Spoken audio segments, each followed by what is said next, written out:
is down, but they're looking for the killer blow. That's it, back of the end zone. Dagger! He's looking. Jamil's coming. He's moving. He's moving. He's got him. He's got him. It was caught, but Jed has called the sack.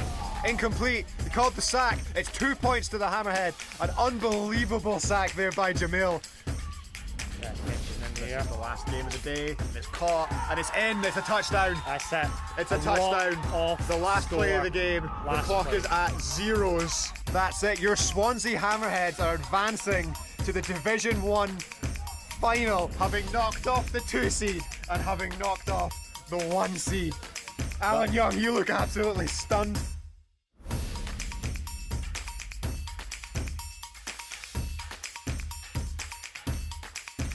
What do you mean by live? Genuine live? Yes. We're broadcasting. Hello, radio!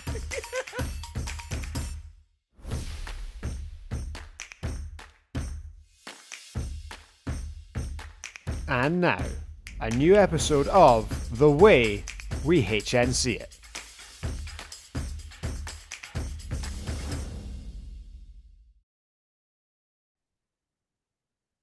Yes, welcome, ladies and gentlemen, back to another episode of The Way We HNC It. You have just witnessed the flagging Ironman draw, and here to give you an immediate reaction, I am joined by none other than tournament organizer and chairperson of SCOF, Mr. Alan Young. Hello. Hello. Hello. A tantalising draw it was. A very tantalising draw. So how are you, sir? Yeah, very well. Tired. It's been a busy week. A lot of what I call flag football admin.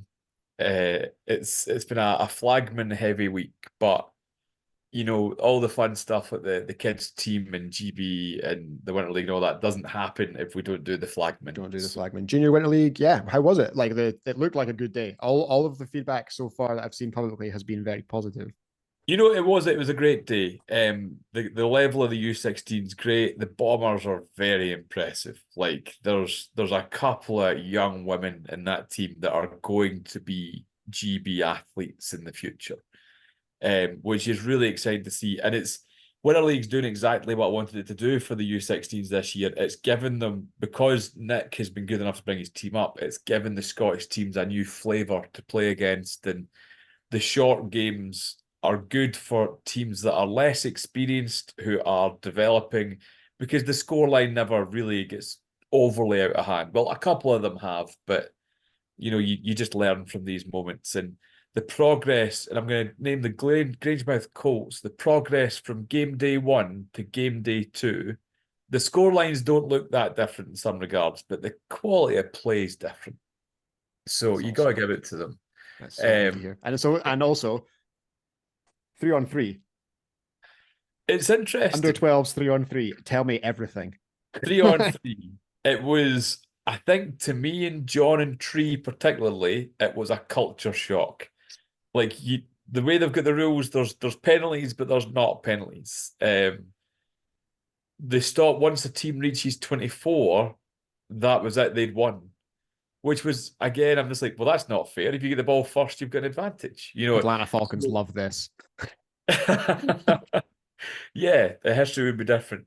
So, to be fair, learning curve for us at SCOF, and I spoke to all the referees and we'll have a chat about it, and we're going to rework the rules, but there's a little bit of potential there, and it's nice because with only 3 players in the field, like you've got a 50% chance of getting the ball from the quarterback each time. Right. So and there's a lot of space to work with, so you can focus on the catch and the run. And is the quarterback starting with the ball in 3? Yeah, they're not snapping it, right? Yeah, no centre, and that, to be fair, caused its own issues because the kids weren't doing like a clear movement to snap the ball. They were just holding it and saying "hut." So is it a false start? Like, have they moved? Yeah, so yeah. Things to think about. So, but what was good was that it was really the first time we did this number of games with that format. So the coaches were also seeing the flaws, and because it was a race to 24, the game clock was irrelevant. It just didn't matter. Yeah, like, right. Because 24 points, you're going to get there. And so what's the pitch size? Must be what, shrunk. Yeah, 10 yards shorter in length and 5 yards shorter in width. And to be honest, it's still a pretty big field. So Open space. yeah, we've kind of looked at revising the rules to bring it down to 18 yards wide.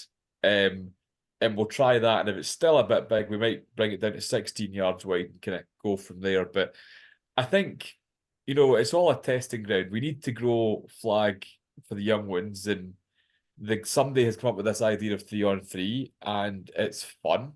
The kids had a ball, which seems to be the main thing. That's what matters, really, isn't it? At the end of the day, You like know if you're that 11 years old, you don't care. Like you just want to run around with your mates and. that's it. They're just having fun. I don't think half of them even realised that there was a tournament going on. They were just playing drive at a time, and it's great to see. So I think with some refinement of the rules, we can make it, and we could sit for a whole podcast, Bez, and talk about the different Yes, rules we and could. stuff. But let's not do that. Let's not do that. Let's not do that. Regular viewers of the show will be glad to be spared Bez's dive into the rule book. So we'll I'll move send on. them to you though. You can give me your feedback. Yes. Oh, absolutely, absolutely.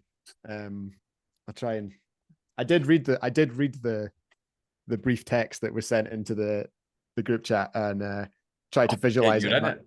Tried to Yeah. visualize it and was just like, oh, my head hurts a wee bit. But I'm sure if I could see it, it would be fine. But Well, in we're my gonna head- try. We're gonna try do one towards the end of summer. Another wee U12s towards the end of summer, and maybe something summer based for the U16 as well. We need to keep growing. Absolutely, absolutely. Well, we'll look forward to that, and we'll look forward to recruiting teams and loads of teams if it's 3-on-3 as well, right? You can just get as many teams as you need because you don't That's need as it. many players. Yeah, there were teams at the weekend that could definitely have fielded 2 or 3 squads with 3-on-3, but maybe a bit nervous about it. So Yeah. Something to think about though. yeah. Okay, so speaking of squads with too many players or not enough players, flagging Iron Man Yes. is coming up in 10 days time ish. 8 days time? No, 9 8 9 days time. days. By the time this goes out, it'll be different anyway, so it doesn't matter. So for those that have never heard of flagging Iron Man, Where have you been? where have you been? But if you're new to the sport and you're new to the podcast in the last 12 months and you've never heard of flagging Iron Man, you want to know what all the fuss is around, and you've just bumped into Alan Young in an elevator. In 30 seconds, Alan, explain to me what flagging Iron Man is. The Flagging elevator Iron pitch. Man. It's every kid's dream. It's football where you're going to have to play both ways. Teams have got at most 6 players, 7 if you have both genders represented to try and encourage diversity of squad. Playing an entire flagging New Year size of tournament in one day. 12 and a half hours of uninterrupted football. Yes, and to win 2, 3, 4, 5, 6, you'll have to win 8 games. Yeah, 8 yes. games you'll have to win. Yeah. You need to win 8. Well, You have to play 8 games. You have to play 8 games. You Yeah. have to play 8 games. You don't have to win them all. You could And drop to a be group fair, but you could play and win the plate and have played 8 games as well. Yep, So that's true. it's a lot of, even though they're tournament games, it's a lot of games in one day. Yeah. And what I enjoy is because your day's long and you've got about an hour and a half between games, and then it gets to the knockout stage, and if you win, there's just no break. You're just getting hammered through games. This is where last year I made some tongue-in-cheek comments about is it as hard as it used to be, but I obviously was there. I was there, Gandalf. When it was Tory Glen and it was like an accident that the tournament happened because you had the day and you were like, oh, I'll just try this thing out. And it was game, ref, maybe a break, game, ref, because there was less teams. We only had 12 teams at the first one, I think, or something like that. It wasn't the number of teams we have now, and that's the dirty secret about flagging Iron Man. It only exists because Andrew Gambrell mucked up a booking, and I was left with a full day booking at Tory Glen that had to be paid for, and I could have thought, how can I increase the number of teams that would be willing to pay a decent amount of money to cover my costs? And flagging Iron Man was born. When you showed up when the doors were being unlocked that morning, Yeah. Right. What did you ever consider that like this might actually go so well that we're still doing it 6 years later? No, I thought it would. People would enjoy it, but they'd be so tired they didn't want to do it again. A bit like the flag marathon. Like you do 24 hours, never want to see that again. You're done. But people kept messaging me like from different teams going, that was loads of fun. And it was, to be fair, it was good fun. And I think people just like the high volume of reps that they get to do. Yeah. So yeah, I didn't imagine back in I think what was 18? 2018, yeah, 18 20, maybe? Yeah. Yeah, 18 because 19 was outside. yeah, oh yeah, outside. Oof. Yeah, 2018. I didn't imagine that in 2024 we'd be doing it, and it's now just a staple in the calendar. Um, just getting people ready for the season. It's high quality preseason. It's your entire preseason in like a 12-hour window. Like, um, Make all the mistakes, fall out with your teammates, have great plays, yeah. and you know, I think a leave. lot of people do like it though, you're right, because you just get to play so much, you And I know. think the news spread, and then obviously the English team started to come up more and more. And now we've got our friends from the Bucks Wolves and the Waveney Wolves and all sorts come up, and the Swansea Hammerheads up, not just for football, but for a night out in Glasgow. Although how they'll have the energy for a night out in Glasgow after Saturday, I'm not sure. Maybe it'll be the Friday. So they're going out the Friday night. Numb Um, themselves. yeah, absolutely. Right. So we'll get going. So we'll just talk it through group by group. Yep. Interesting matchups. What do we see? And we'll come back and yeah, next week we'll have the full preview predictions. And I think we're all like 0 and 20 for any predictions on this show. But you know, one day it's like the lottery. One day the numbers will hit. Well, that's it. I mean, I'm happy to give my rudimentary feedback, but I'll let the professionals do it Fantastic. next week. Okay. Right. Group number one, an absolute doozy featuring the defending champions, the Glasgow Hornets. Yeah. Um, Hornets are kind of specialists at this format now. Like they've been in every final bar one, bar one. bar one, Yeah. uh, which is an impressive reign. But the group they have drawn, obviously they can't get any of the kind of what the I'd say with the bigger names like Grangemouth, obviously in their own group, London Spoke in their own group, Wrexham's in their own group. But as far as the next tier of teams, to have the Edinburgh Outlaws, Newcastle Blackhawks, if they turn up with their absolute best 6 or 7 players, both of those teams could be dangerous. Yeah. Flag and Ball Z as well. Mercenary team could be it. Yeah. You know, you never, mercenary teams are always a bit weird because part of you is like, well, they've never played together before, so you don't really know. Well, But then that's you it. could also turn up for an Ironman tournament with 6 athletes. And it's Yeah. game on. And you know what? Sunshine's probably going to be there, so they'll probably take advantage of their 7 players. And Yep. Sunshine is a dynamite wee player. She's fast and it's really strong when she stands in your toes. She's so tiny, but it hurts. So she's a useful player. And the Blackhawks, if they've got Keith Woodley playing for them again, like they did at Flag and New Year, Keith's a talented quarterback. He's got a nice arm on him, smart head. That is in a short game. That's a dangerous team to be playing against the Blackhawks if they come with a good team. And then the Glasgow Hornets, which I've got insider knowledge to, but won't share too much, they will push the Hornets. Like the Hornets are so deep in caliber now that their second team is, yeah, it's going to be Yeah. interesting. That'll be There's- fun as well because like if the Hornets win, Oh, never hear the end of it. You will No. never hear the end of it. They will demand to be the Hornets next year. there's going to be there'll be 12 months worth of banter off the Oh, back so of that good. if that happens. That is so funny. I look forward to watching it. I don't know who will be in the Sheffield Vipers. Like I know that they No. took a bit of a step back recently, but if Liam Brown's in that team, I know he used to be involved with Sheffield. If there's some talented players come back, if James Wedge makes Yeah. like a resurgence with the Vipers, you know, that is another talented team. So it's a bit of a group of unknowns in some way, but I think, yeah, if you go on potential, I think Hornets versus Vipers is like a wild game. Like, I don't know why. I've just got like, if the talented former Vipers trot out in green and orange, that could get Yeah. It'd get fun. I think like the Hornets defending champions, the team that they have, they're I know all of the games could be tricky for them, but I think they're gonna win them all, right? They should do, if they're, yeah, the Hornets are such a fantastic team, and I'm completely biased, but they should walk the group, even though it is such a tasty group. But with these 12-minute halves, it just takes one mistake. Yeah, That's all it takes. yeah. It's a bad turnover.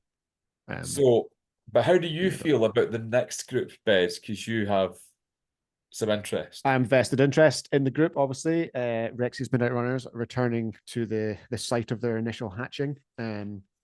Ironman, the one tournament we will never miss in the Technicolor. Come a long way from black Adidas t-shirts with glitter on them. And if things go, you could have some HNC it and HNC it action with Tree maybe playing for the We goal. could. It's been a while since I've played Tree. Last episode out, he was he was looking for a team. He said he wasn't locked in yet. He said there was more people. He said there was more people interested than there were Grangemouth entries. So we'll have to see if he's made the cut yet. Fair enough. But yeah, that could be fun. Reading Devils, obviously, Great very team. very talented team. A team that is laden with GB Silver Lions. Yeah, exactly. Obviously Tom, JT, Isaac, like a lot of talent and pace down there. If Tom comes playing like he was through stretches of Flag and New Year, they are going to be hard to stop. Yeah. I think the end of the Grangemouth match with the Silver Lions at Flag and New Year, just at the end of the first half when it was 18-0 at the Broncos, and you're thinking, oh no, the Silvers are getting dumped out, and Tom throws an absolute rocket to the end zone at the end of the half and then scores at the start of the next half, and you just felt the confidence. Yeah. Didn't care he was 18 points down. Doesn't matter. Yeah. He's just starting to play on another level, and JT and Isaac, and it's, yeah, Reading Devils. No offense to Rexys, but the Reading Devils might be the favourite for this group. Yeah, really, like, and obviously they have a huge advantage of playing together regularly, which we've made some calls, so we do not play together regularly. So, but yeah, we're looking forward to it. So yeah, Reading Devils, obviously, yeah, big name, and then followed up by the darling of Division 1, everyone's favorite, everyone's second team, the Swansea Hammerheads. Yeah. Now, will this be Ash's swan song? This is the Swansea song. This is for the Ash. Swansea swan song.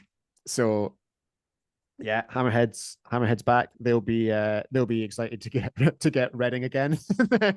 Yeah. I mean, to be fair, it's been such a good rivalry, and Tom and Ash have kind of kindled a decent friendship. I think that'll be a fun game to watch. That'll be a great game to watch. And what's going to be annoying about that is I will be playing at the time, because so I will not get to watch it. I won't be playing, and warm-ups are overrated, so I'll be trying to make a point of watching it. Yeah, absolutely. And then two teams that I really don't know much about. We're going to go double Wolves as well. Yeah, Wolf squared, full canine with Waveney and the Bucks down the bottom, both of which are very, very far from the Scottish Highlands. So I don't know anything about these teams. That's all. No, and to be fair, I don't know a great deal about Waveney. I believe it's some youth players who have come up, maybe with some adults from other teams that have joined. I'm not 100% sure. And then the Bucks Wolves. Well, they were a playoff team. They were a Div 1 playoff team. Div 1 playoff team. So not to be underestimated. Not at all. So they met Murray in the first round of the playoffs, I think. And then went on to win the Div 1 plate. So they lost to Murray, had their game off, and then ran the gauntlet to the plate final. And so Murray are a handy team on their day. They won the Lowlands bracket at Flag and New Year. They did. The best of the rest, otherwise known as. So they're not a bad team. And again, in this 12-minute half format, yeah, anything's possible. But it's fun to see teams make such a long trip up for a one-day tournament. Yeah, for sure. Agreed. Which brings us on to Group 3 and home of the 3-time champs. I think it's 2. Is it 2? I think it's 2-time champs. 2-time champs, at least 2-time champs. The London Smoke. Yeah. With the Smoke, the Killer Bees, the Edinburgh Gunslingers, the Falcons, the Mysterious Fan Club, and the Smoke 2. Yeah, I feel like. How do you feel about, after putting me on the spot, Youngy, how do you feel about Group 3? I feel like I was a bit more like Benji, and I fixed my groups to give myself an easier path sometimes. No, it'll be fun. Like, it's funny. I played for Utrecht last year at Flag and New Year, and I played pretty garbage in every game except one, and it was the Smoke game that I decided to turn up for a game. So hopefully we can take our team. Me and Willie can get on the same page, and we can do some damage to them. Well, you're gonna get the experience twice in this group, so Yeah, I mean, 2 chances to beat the Smoke and rub it in Charlie's face. You know, that's what we're looking for. I feel, based on Div 1 through the season, I feel this could be a rough day for the Gunslingers. But you never know. Because of the limit squad size of 7, they might have a few outlaws in there that could bolster the ranks, and hopefully Sned won't have his injured thumb anymore and stuff like that. So they could be much improved. But I know that Div 1 was a rough year for them. So it could be a rough day, because the Falcons are no slouches either. They are not. And the fan club are unknown.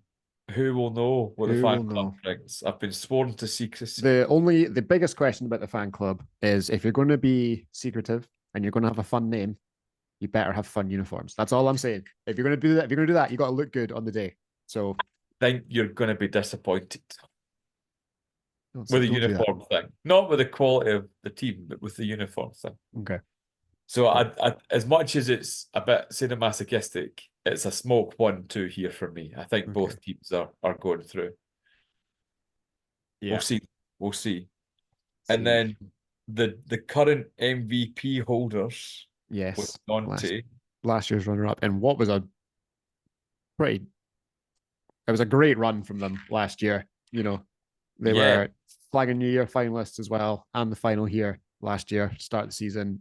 MVP Dante, also MVP of the Quake last year, so he's racking up honors, is Dante, for the Broncos. And they're going to meet the World Vikings, the Renfrewshire Raptors, the Hammerhead Frenzy, the Lincolnshire Longhorns, and the Reading Angels. Obviously, the Reading Devils' second team for those that don't do word association. It's an interesting group. The battle for second here is wild. Yeah, I think the Broncos just need to stay healthy in this group. Like, just win the matches, have Dante be Dante, but have Dante not leave with an injury. Kind of the same. Callum Woods and Fraser Thompson as well. Win, but come out unscathed, hopefully, is the thing. Because I felt last year they started to run out of steam in the knockout stages, and they did great to get to the final, but then they kind of got a shellacking from the Hornets, if I remember correctly, and they just kind of ran out of gas. So maybe they've learned from that, and they manage things a little bit better, and maybe a bit more clock management for them and stuff. But I try not to have the same MVP back to back. So Dante will most likely be putting that belt on someone else this year, but I'm sure he'll be doing everything he can to hold on to it. To hold on, yeah, for sure. I don't know. Normally, Lincolnshire Longhorns, I would normally be talking about Cameron Stewart, and Cam's an excellent quarterback, but I don't know if he's still with there was them. There was a very heartfelt goodbye at the end of last year. Yeah, for Cam. So but it's like the wrestling though. You have the heartfelt goodbye, but the music hits and they come out for one last time. Are you suggesting that it's going to get to, like, they've only got 5 players, and then all of a sudden there'll be the broken glass and Cam Stewart will come jumping over the balcony? I'll tell you, I would pay to see it. I think that'd be fantastic. So, but I don't know much about them without Cam. I love Cam, talented quarterback, good leader, excellent guy. But without him, I don't know much about Lincolnshire. And Hammerhead Frenzy, you know, I feel like them and the Angels would just, as good as their first squad is, I don't know how good they'll be without their stars. Yeah. So like Labette is going to be in the Hammerheads, not the Frenzy. We've talked about the Reading Devils talent, so who will be left in the Reading Angels? Yeah. So it's interesting. It's Yeah, going to be for sure. interesting. Raptors playoff I think spot. they've got to be taking the second spot here. Playoff spot. You've like. I Yeah. want to see them I want to see take them in the that. big league. Yeah, like you'd have won the plate twice, the mini anvil twice, guys. Well done, lads. Let's take that next step because I'll tell you what, they've got a couple of players in that team that are too good to be dwindling in the bottom half of this draw. So I would definitely like to see them push themselves on.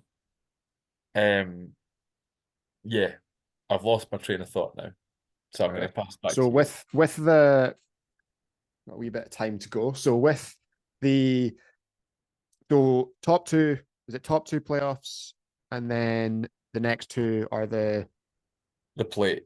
plate, and then the bottom two are out. Yeah, bottom two are out. Because to be honest, if you've lost 4 or 5 games at that point of the day, you don't really want to play You two don't or really three. want to play anymore. Yeah, that's fine. Same format for third place. Both losing semi-finalists just get classed as third place tied. Yes.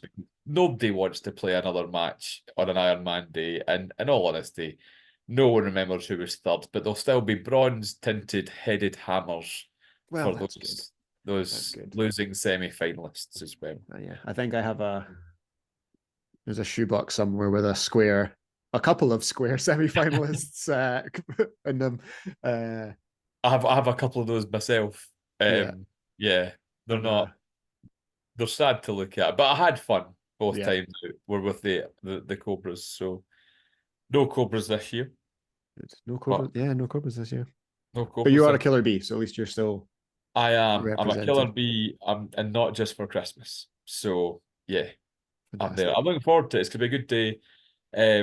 It's always a good day, to be fair. It's always a good day. You know, as Scoff, we've started to really up our game with our MVP prizes. So the belt kind of set the standard. Love the belt. I'm just looking forward to it. It's gonna be a really, really cracking day. So on the MVP prize, that there was a lot of people on the old Instagram who were asking questions about the sword.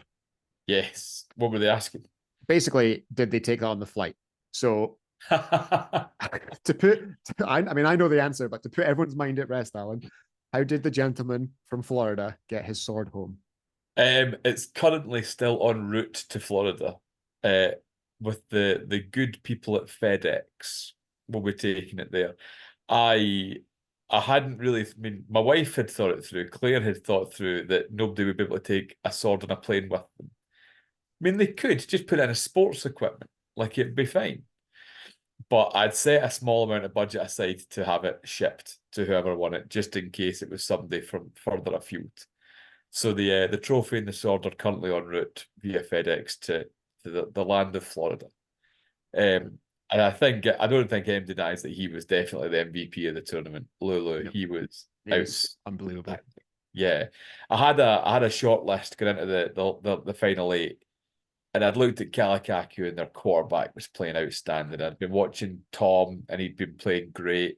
Glenn Fairweather for the Silver Lions had just been making big play after big play. Nicky had been playing great from the Hornets. He'd been looking good at times.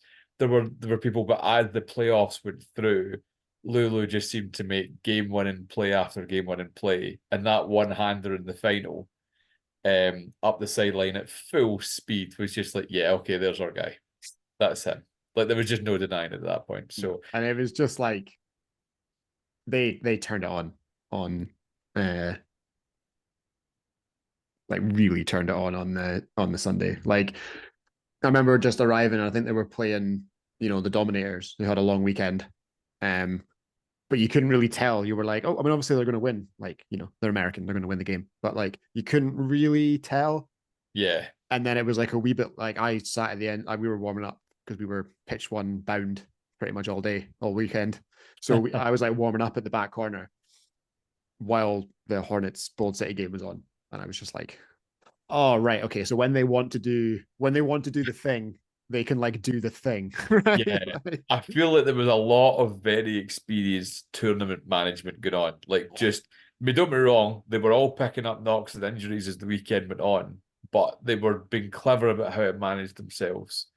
And I think having spoke to Jason, who set them all up and got them across, lovely guy, I think he feels great about the win because they feel that they were quite lucky to get out the back end with the number of injuries that they were picking up with such a small squad. So no, they seem to be just the amount of people on the Saturday going, oh, Bold City look good, but oh, they're beatable. The Broncos nearly had them, is what people kept saying. But I watched a lot of the Broncos game, and actually, the Broncos did play them close, but I think there were a few questionable decisions that made that closer than it probably should have been. So there was just this air of Saturday of, oh, Bold City are good, but actually Kalakaku are going to take the day. That was the chat on Saturday. It's because, and Kalakaku had spent the entire day just piling on points, like just piling points on and looking good and flashy and everything we love about that team. They were just oozing it on the Saturday. With a quarterback that moves like Nicky Farrell, but throws like Brett Favre. Like it's incredible. With and he's big as well. Like it's just like so impressive. It was the arm speed that got me. Like because he's a bigger dude, the longer lever. But the snap of the arm forward to release the ball. The release speed was impressive as well. But I think a lot like Nicky, when he would do the pitch back to the quarterback stuff and he would roll out, he's looking to throw the whole time. And then he'll go, okay, I'll run. And just with a hip flick, just walk in an end zone. Just unbelievable. So there was a lot of people after Saturday that were chatting to me going, oh, Kalakaku have got to be the odds-on favourite. And in the back of my head, I just think, I'd seen Lulu in the Saturday, just thought, no, I don't know. They've got that special player. Like offensively, you're as good as your best player, realistically. And they had the best player at the tournament. So you're always in with a chance. Silver obviously then upset Kalakaku. And at that point... Revenge. Yeah. Yeah. Much revenge that was needed. I think there was a lot of weights off the shoulder, definitely. Tom looked absolutely imperious in that game as well. Oh, I mean, Tom got injured in that game. He did. And he was treated and then went back in. And then he went back in because I was running around making highlight reels for that game and kind of chatting away. And I had a brief conversation with Dale afterwards, being like, "Am I good? Like, am I good to share this? Like, I know there's cameras everywhere, but like, and he was like, every game at Big Bowl is recorded and broadcast." And I was like, excellent point. Well made. Like, very, very good point. They did so well. It was a good game. You know what? Kalakaku handled it well afterwards. They were pretty magnanimous, and I was chatting to them, and I said, "You guys looked so good yesterday," and it's just that champion mentality of that doesn't matter if you don't win the last game. Yeah, and that's how they felt about it. So I hope Kalakaku will be back because they brought a lot of talent and a lot of fun. And yeah, it was. But as you say, Bold City, they were being underestimated, and they just went through the gears on Sunday. And one of those things is mental, and it's like they were underestimated, and like even the first game on Saturday morning, I looked at them and was like, oh, they look a bit. I don't know. Maybe it's just like because it's a completely different style of play. But like I was just like, they don't look right. Yeah. But at the same time, I was also like, my wee version of myself on my shoulder was like, Bez, if they've come all the way from Florida to play in a flag football tournament over here, they are not bad at flag football, right? No, like do not do this. And I was like, yeah, okay, like yeah, like you know what I mean. Like if you rationalize it, you're like, they're not coming all the way. No, that's it. And they've got two former US national players and a current US national player. Like they came to play to win. Yeah. But they were great advocates for the sport. They've made loads of connections. Trunky gave me a shirt after the game, which was nice. So I've got a wee keepsake. But they have been in touch regularly with other people and chatting to people. And I don't think we've seen the last of some of their players maybe appearing up at different European tournaments. Yeah, because they had so much fun. Whether or not that he come back, I don't know, but I think we'll see some of their players from time to time. I think we'll see some of their players, and I think they'll be putting some good words in. I had a kind of brief Instagram chat with Jason as well, so we might we've got a kind of standing, like if we can sort out the time difference, might have to do a weekend recording and get him on and have a chat about it, because I think that'd be really cool. That would be well worth the chat because Jason's definitely got stories to tell. Oh, I know, right? Like you can just tell. So A lovely man, and it was great. They were over and they were getting used to the rules as well on the Saturday, which I don't think like we'd mentioned it briefly there. But he came over at me going, "Hey, Alan, they ran a play at halfway, like they ran the ball," and I was like, "Yeah, what's your point, caller? Like, what you thought about?" It's like, "Is that allowed?" And I'm like, "Yeah," and I didn't realize that they've got no run zone 5 yards out from halfway, so that yeah, you can't yeah, do the thing that I teach people to do to go out just before half. Then you can just run it if you need the first down. So. yeah. They weren't used to that. And he was like, "You should definitely put that in, man. It'll change the game." So I'm not saying we will, but I've got it in the back of my mind for next year potentially. One thing that will make you happy is on the review. Like I've been open about like the extra play thing. I didn't like it, but Oh, a lot of people did, right? And I was like, maybe it is just me. Like maybe I'm just being like a grump. So on Spotify, you can obviously do the poll thing, and we do the polls periodically. So I did. I put out like, do you like the extra play, or do you like games ending when the clock says the game is over? And the majority of people said we like more football. So it's me. It's shocker. hi. Like, um, yeah. So The extra play thing for me, it's nice to have that one last go at it. And it takes a little pressure off the referees. Like it allows them just that moment to get into position and spot and get in position. Yeah. and just get to the right place. And clever offenses were getting their play in so that they could get one final play further up the field. Other teams were just going, "No, breathe. We've got loads of time to call our play. Yeah. Let's think about it."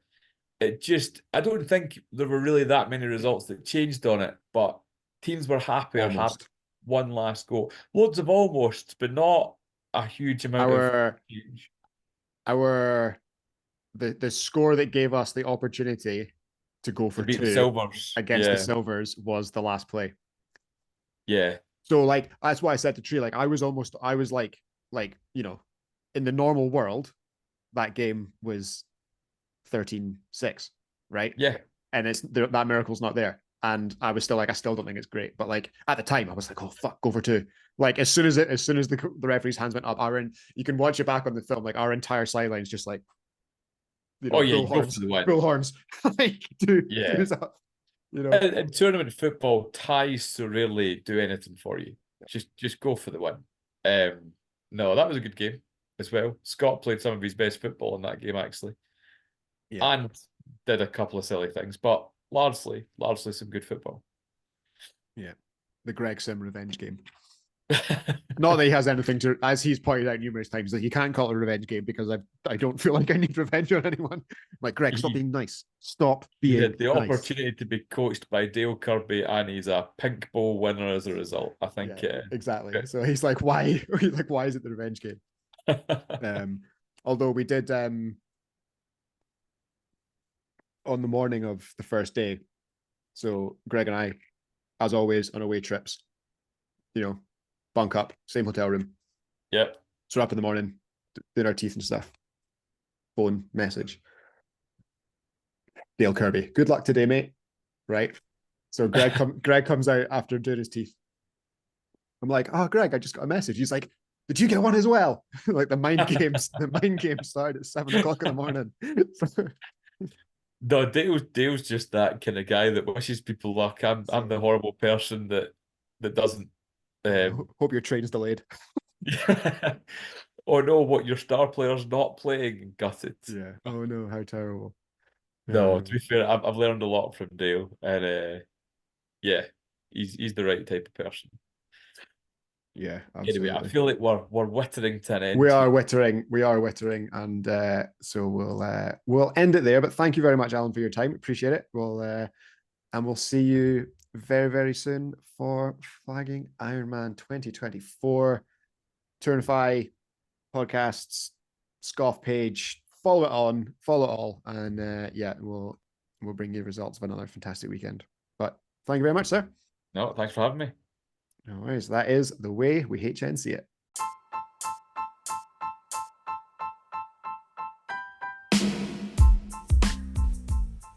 Remember that you can be sure to never miss an episode of The Way We HNC It by subscribing on whatever platform you listen on and ensuring that you leave us a couple of stars as a review. To be honest, we're not entirely sure what that does, but if you enjoy the show, give us some decent stars and tell your friends. And if you don't enjoy the show, then feel completely free to tell nobody about it. You tried, you didn't like it, but hey, at least you tried and at least we got here. And to be honest, you must have liked it a little bit because at the end of the show, you're still listening.